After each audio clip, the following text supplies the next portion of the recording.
नमस्कार प्रिय विद्यार्थियों, कैसे हैं आप सब लोग। एक बार फिर से मेरे YouTube चैनल मंजू ज्ञान धारा पर आपका हार्दिक अभिनंदन है। हिंदी साहित्य का इतिहास हमारा चल रहा है। भक्ति काल के अंदर संत काव्य धारा को हमने कंप्लीट कर लिया है। सूफी काव्य धारा के बारे में महत्वपूर्ण जानकारी पिछली वीडियो में हमने कंप्लीट कर ली।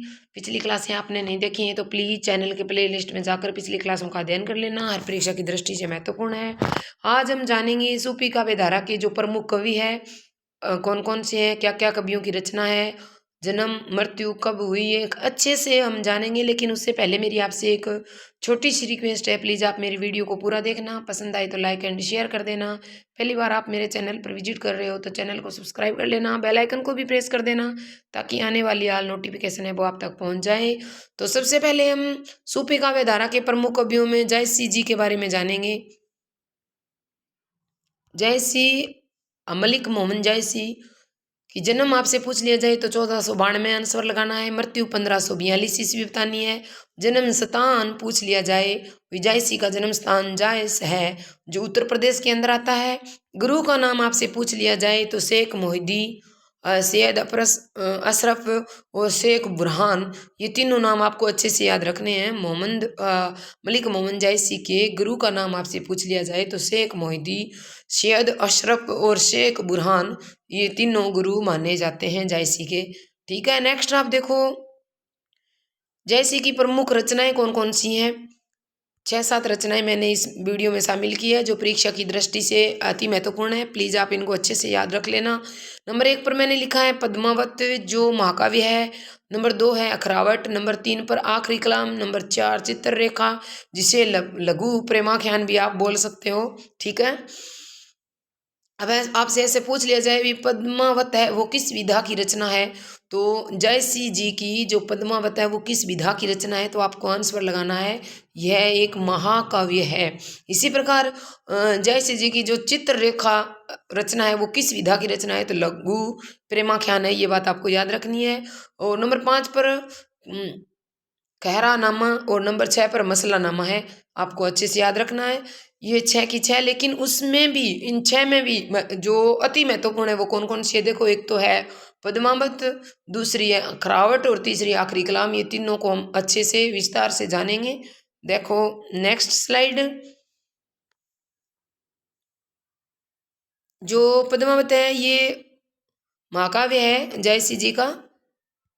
मलिक मोहम्मद जायसी के यश और कीर्ति का आधार आपसे पूछ लिया जाए भी ऐसी कौन सी रचना है जिसके द्वारा मलिक मोहम्मद जायसी को सूफी काव्य धारा के अंदर यश या कीर्ति प्राप्त हुआ, तो आपको बताना है पद्मावत जो महाकाव्य है उसके बाद मलिक मोहम्मद जायसी को यश और कीर्ति मिली है। इस ग्रंथ की रचना है वो 1521 ईस्वी से प्रारंभ होकर 1540 ईस्वी में समाप्त होती है। यानी आपसे पूछ लिया जाए भी पद्मावत जो रचना है उसको रचने के लिए, उसको लिखने के लिए मलिक मोहम्मद जायसी को कितना समय लगा, तो यानी कब प्रारंभ होती है 1521 से, समाप्त कब होती है 1540 में होती है। यानी बीच का जो टाइम हो गया वो कितने वर्ष हो गया, 19 वर्ष हो गया। लेकिन परीक्षा में अगर आपसे पूछ लिया जाए भी पद्मावत जो महाकाव्य है उसका रचना काल कौन सा है, तो आपको आंसर लगाना है 1540 ईस्वी में रची गई है। ठीक है, नेक्स्ट आप देखो आचार्य रामचंद्र शुक्ल जी के अनुसार पद्मावत को आचार्य रामचंद्र शुक्ल जी क्या मानते हैं, हिंदी साहित्य का प्रथम बड़ा महाकाव्य मानते हैं। यानी क्वेश्चन कैसे भी बन सकता है, ये आचार्य रामचंद्र शुक्ल जी हिंदी साहित्य का प्रथम महाकाव्य किसको मानते हैं, पद्मावत को मानते हैं। पद्मावत को हिंदी साहित्य का प्रथम महाकाव्य मानने वाले कवि कौन है, तो आचार्य रामचंद्र शुक्ल जी हैं, ये बात आपको याद रखनी है। बात कर लेते हैं पद्मावत के अंदर कितने खंड है।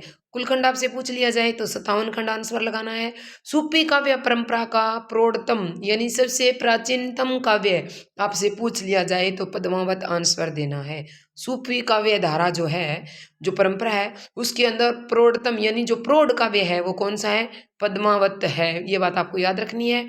अब पद्मावत का जो मूल स्रोत यानी मूल आधार क्या है, किसको आधार बनाकर पद्मावत की रचना की गई है, ये बात हम यानी आपसे पूछ लिया जाए भी पद्मावत का मूल स्रोत क्या है, तो आप ध्यान दें जो प्राकृतिक में रची गई रतन शेखर कथा है वो पद्मावत का मूल आधार माना जाता है। रतन शेखर कथा के आधार पर किसकी रचना हुई, पद्मावत की रचना हुई।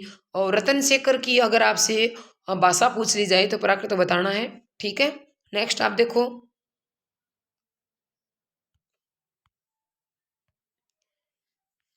नेक्स्ट में मैंने लिखा है कि इस ग्रंथ के अंदर प्रारंभ में सहाय वक्त यानी शेरशाह सूरी की प्रशंसा की गई है। सहाय वक्त का मतलब होता है जिस वक्त में जो राजा होता है उसकी प्रशंसा की जाती है। मैंने पिछले वीडियो में आपको बताया जो सूफी काव्य धारा है उसमें मनसवी शैली का प्रयोग हुआ है, और मनसवी शैली की विशेषता ये है कि उसमें क्या होता है, सहाय वक्त एट ए टाइम जो राजा होता है उसकी प्रशंसा का बखान किया जाता है। तो पद्मावत भी उस टाइम की लिखी हुई है। तो इसमें किसकी प्रशंसा का वर्णन मिलता है, उस टाइम राजा कौन था, सहाय वक्त कौन था, आपसे पूछ लिया जाए तो शेरशाह सूरी था। तो शेरशाह सूरी की प्रशंसा इसमें की गई है। नेक्स्ट स्लाइड में आप देखो, इसके अंदर चित्तौड़ के राजा रतन सेन जो पद्मावत के नायक हैं, और सिंहल द्वीप जो वर्तमान में श्रीलंका कहलाती है, श्रीलंका की राजकुमारी पद्मावती के प्रेम विवाह और प्रेम विवाह के जीवन के बाद का मार्मिक चित्रण किया गया है। यानी जो प्रेम विवाह कैसे हुआ और उसके विवाह के बाद का जीवन कैसे व्यतीत हुआ, उस सभी के बारे में पद्मावत में जानकारी मिलती है। रतन सेन है इस पद्मावत के क्या माने जाते हैं, नायक माने जाते हैं, और पद्मावती को क्या माना जाता है, नायिका माना जाता है। और मैंने आपको बताया पिछली वीडियो में जो मनसवी शैली है उसमें जितनी भी रचनाएं की गई है सूफी काव्य धारा में, उसमें जो भी रचना की जाती है उस रचना का नाम है किसके आधार पर लिखा जाता है, नायिका के आधार पर लिखा जाता है। इसी प्रकार पद्मावती जो है उसके आधार पर ही पद्मावत रखा गया है, ये बात आपको ध्यान रखनी है। पद्मावत की कथा वस्तु को 2 भागों में विभाजित किया गया है। आपसे पूछ लिया जाए भी पद्मावत है वो कितने भागों में बंटी है, 2 भागों में। कौन कौन सी, एक तो पूर्वार्ध और एक उत्तरार्ध। पूर्वार्ध यानी जो पूर्व भाग है पद्मावती का वो, उत्तरार्ध जो लास्ट का जो भाग है वो। जो पूर्व भाग यानी पूर्वार्ध है उसमें किस चीज का जिक्र किया गया है, तो आपसे पूछे भी पद्मावत के पूर्वार्ध में किस चीज का जिक्र किया गया है, तो रतन सेन और जो पद्मावती है उसके विवाह तक की कथा का वर्णन मिलता है। पद्मावत का जो पूर्वार्ध भाग है उसमें रतन सेन और पद्मावती के विवाह की कथा का जिक्र मिलता है। आलोचक इस पूर्वार्ध भागों को क्या मानते हैं, काल्पनिक मानते हैं, वास्तविक नहीं मानते।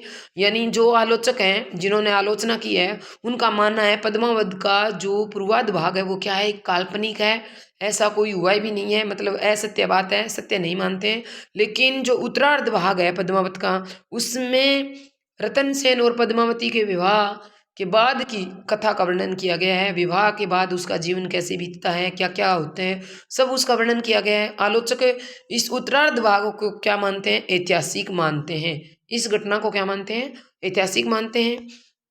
इसमें जो पद्मावत के अंदर प्रतीकों का प्रयोग किया गया है, इसके विभिन्न पात्र विभिन्न दार्शनिक तत्वों के प्रतीक माने जाते हैं। अब आपसे पूछ लिया जाए भी पद्मावत के अंदर जो प्रतीकों का प्रयोग किया गया है वो किस प्रकार के प्रतीक माने जाते हैं, तो दार्शनिक तत्वों के प्रतीक माने जाते हैं। देखो आप नेक्स्ट स्लाइड क्या कह रही है।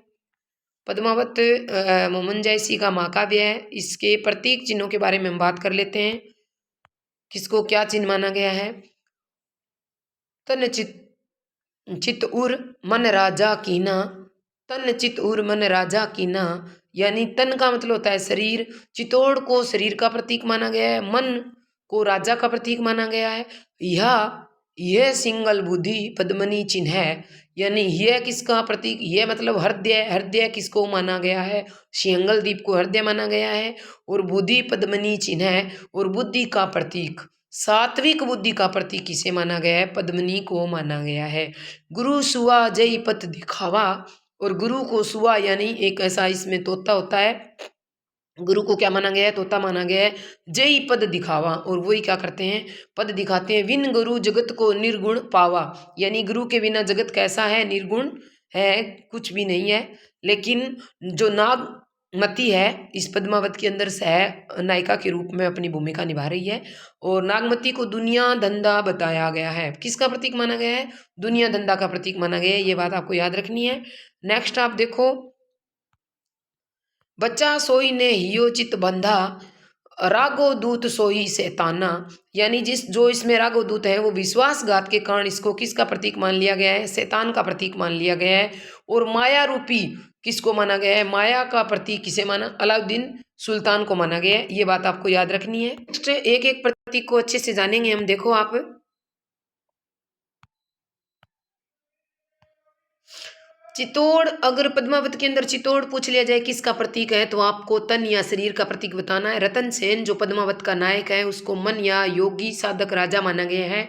सिंहल द्वीप जो वर्तमान में श्रीलंका है, सिंहल द्वीप वर्तमान में श्रीलंका है, किसका प्रतीक है, किसका प्रतीक है, हृदय का प्रतीक माना गया है। और हीरामन तोता को गुरु का प्रतीक माना गया है। पद्मावती जो नायिका है, सात्विक बुद्धि का प्रतीक मानी गई है। कैसी बुद्धि, सात्विक बुद्धि का प्रतीक मानी गई है, यह बात आपको याद रखनी है।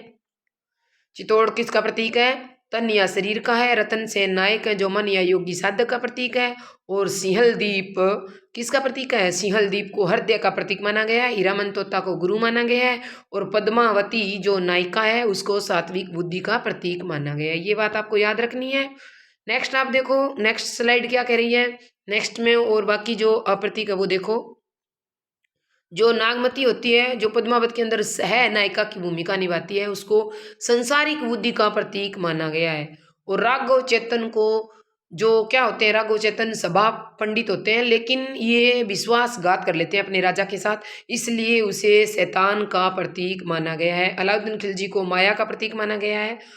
लेकिन मैंने एक नोट लगाकर बात लिखी है जो परीक्षा की दृष्टि से महत्वपूर्ण है, आप सभी को अच्छे से याद रखनी है। आचार्य रामचंद्र शुक्ल जी ने रतन सेन को आत्मा माना है, आत्मा का प्रतीक, और पद्मावती को परमात्मा का प्रतीक माना है। जिस प्रकार आत्मा परमात्मा से मिलने के लिए बेचैन रहती है, उसी प्रकार रतन सेन भी क्या है, पद्मावती से मिलने के लिए बेचैन रहते थे। इसीलिए आचार्य रामचंद्र शुक्ल जी ने रतन सेन को आत्मा और पद्मावती को परमात्मा का प्रतीक मान लिया। लेकिन आपसे पूछ लिया जाए पद्मावती किसके अकॉर्डिंग, जायसी के अकॉर्डिंग, क्योंकि पद्मावती की रचना किसने की है, जायसी ने की है, तो जायसी के अकॉर्डिंग पद्मावती किसका प्रतीक है, तो आपको याद रखना है सात्विक बुद्धि। ठीक है, बुद्धि कितने प्रकार, दो प्रकार की होती है, एक संसारिक बुद्धि, एक सात्विक बुद्धि। तो ये पद्मावती जायसी के अकॉर्डिंग आपसे पूछा जाए तो सात्विक बुद्धि आंसर देना है। लेकिन आचार्य रामचंद्र शुक्ल जी के अकॉर्डिंग आपसे पूछा जाए तो ये परमात्मा का प्रतीक है। ठीक है, इसी प्रकार जैसी के अकॉर्डिंग अगर रतन सेन प्रतीक पूछा जाए किसका है, तो किसका है, तो आपको बताना है एक राजा, एक मन का प्रतीक है। ठीक है, एक योगी साधक है। और अगर आचार्य रामचंद्र शुक्ल जी के अनुसार रतन सेन प्रतीक पूछ लिया जाए तो आत्मा का प्रतीक आपको आंसर लगाना है। नेक्स्ट आप देखो, जो ये जयसी द्वारा पद्मावत महाकाव्य जो रचा गया उसमें समासयोक्ति पदों का बहुत ज़्यादा प्रयोग किया गया, इसलिए आचार्य रामचंद्र शुक्ल जी ने इसको क्या नाम दे डाला, समासयोक्ति कहा। ठीक है, अब नेक्स्ट में हम दूसरी रचना की बात कर लेते हैं। दूसरी रचना कौन सी है, दूसरी रचना जो महत्वपूर्ण है वो है अखरावट। इस रचना के अंदर वर्णमाला के प्रत्येक अक्षर से लेकर सूफी मत के सिद्धांतों का वर्णन किया गया है। अब आपसे पूछ लिया जाए भी जायसी की ऐसी कौन सी रचना है जो सूफी मत के सिद्धांतों का वर्णन किया गया है प्रत्येक वर्णमाला के प्रत्येक अक्षर को लेकर, तो आपको अखरावट आंसर देना है। और अखरावट है वो एक चौपाई छंद का प्रयोग किया गया है। अखरावट में चौपाई छंद का प्रयोग किया गया है, आपको याद रखना है। नेक्स्ट आप देखो, नेक्स्ट रचना क्या कह रही है, आखिरी कलाम जैसी जी की आखिरी कलाम रचना है। इस रचना में रोजे कयामत, रोजे कयामत का मतलब होता है प्रलय के दिन का वर्णन है। यानी जैसी की ऐसी कौन सी रचना है जिसमें रोजे कयामत या प्रलय दिन का वर्णन किया गया है, तो आखिरी कलाम में किया गया है। ये बात आपको याद रखनी है। यह रचना बाबर के समकालीन शासनकाल में रची मानी जाती है। यहाँ से परीक्षा की दृष्टि से महत्वपूर्ण क्वेश्चन बनता है, आप ध्यान दें। यानी जायसी जी की ऐसी कौन सी रचना है जो बाबर के शासनकाल में रचित मानी जाती है, तो आखिरी कलाम, ये बात आपको याद रखनी है। नेक्स्ट आप देखो, जायसी के बाद सेकंड नंबर के सूफी काव्य धारा के जो कवि हैं वो है डॉक्टर,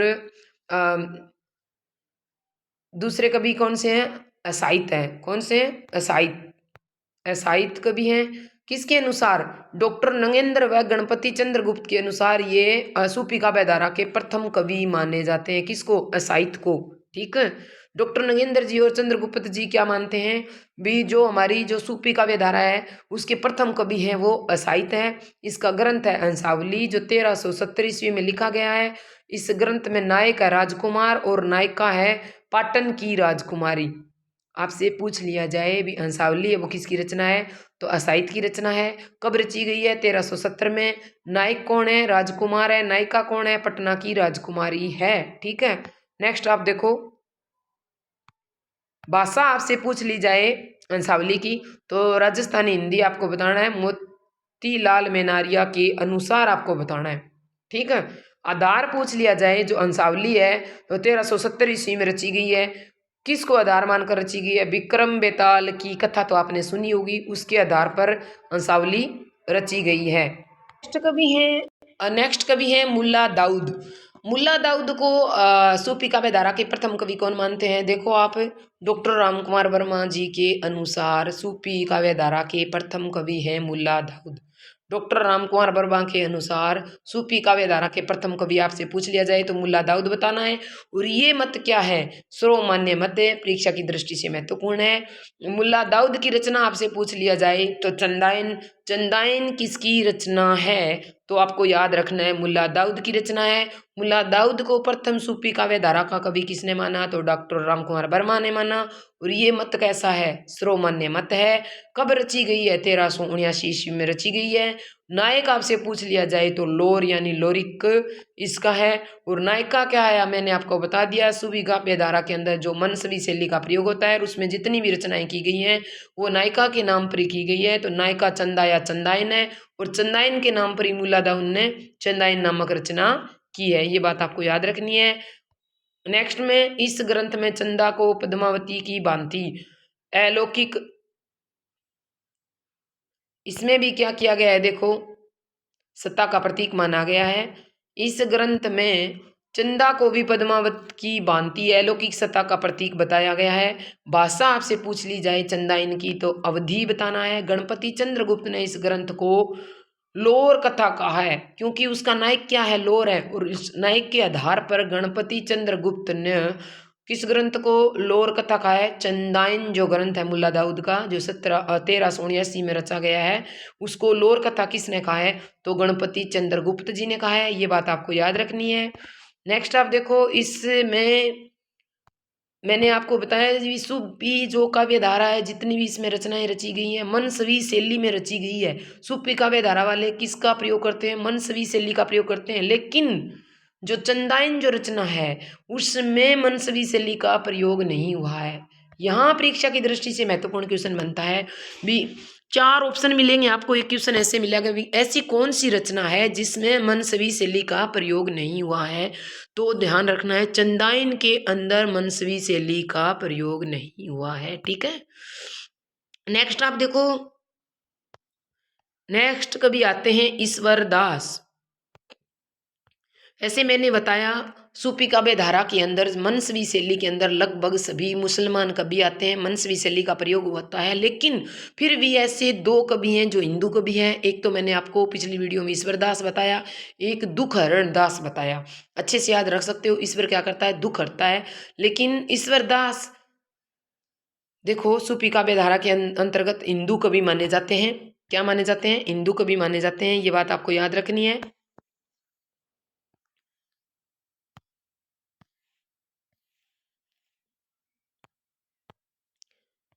हजारी प्रसाद द्विवेदी के अनुसार प्रथम कवि काव्य आपसे पूछ लिया जाए तो जो ईश्वरदास जी ने लिखी है सत्यवती कथा। कैसी कथा, 1501 ईस्वी में हजारी प्रसाद द्विवेदी इस को हिंदी का प्रथम क्या मानते हैं, काव्य मानते हैं। किसको, सत्यवती को। सत्यवती रचना है वो किसकी है, ईश्वरदास की है। अच्छे से याद हो जाएगा, ईश्वर कभी झूठ नहीं बोलते, सत्य बोलते हैं, तो सत्यवती अच्छे से याद हो रहा है। कथा 1501 ईस्वी की है। नायक आपसे पूछ लिया जाए भी इस सत्यवती कथा का नायक कौन सा है, तो नायक का नाम बताना है राजकुमार ऋतुपर्ण। और नायिका है, मैंने आपको बता दिया नायिका के नाम पर ही रचना होती है, तो नायिका सत्यवती है और नायक है ऋतुपर्ण, ये आपको याद रखना है। नेक्स्ट आप देखो, नेक्स्ट में लिखा है मैंने अंगद पेज और भरत मिलाप, ये 2 रचनाएं ईश्वर दास की है। ठीक है, इन दोनों रचनाओं के आधार पर इसको कैसा कवि माना जाता है, ईश्वर दास को राम भगत कवि माना जाता है, राम ईश्वर। ठीक है, ऐसे याद रह जाएगा। रामचंद्र शुक्ल जी के अनुसार अवधी भाषा की प्रथम रचना कौन सी है आपसे पूछ लिया जाए तो सत्यवती। सत्यवती को अवधी भाषा की प्रथम रचना मानने वाले कवि कौन है? आचार्य रामचंद्र शुक्ल जी हैं। आचार्य रामचंद्र शुक्ल जी के अनुसार कौन सी रचना है जो अवधी भाषा में लिखी गई है? ईश्वर दास द्वारा लिखी गई सत्यवती। ठीक है, ये बात आपको याद रखनी है। आज बस यहीं तक, मिलते हैं नेक्स्ट वीडियो में। तब तक के लिए आप सभी को मेरा प्यार भरा नमस्कार। आज का हमारा सेशन कैसा लगा प्लीज़ कमेंट बॉक्स में ज़रूर बताना। जय हिंद, जय भारत।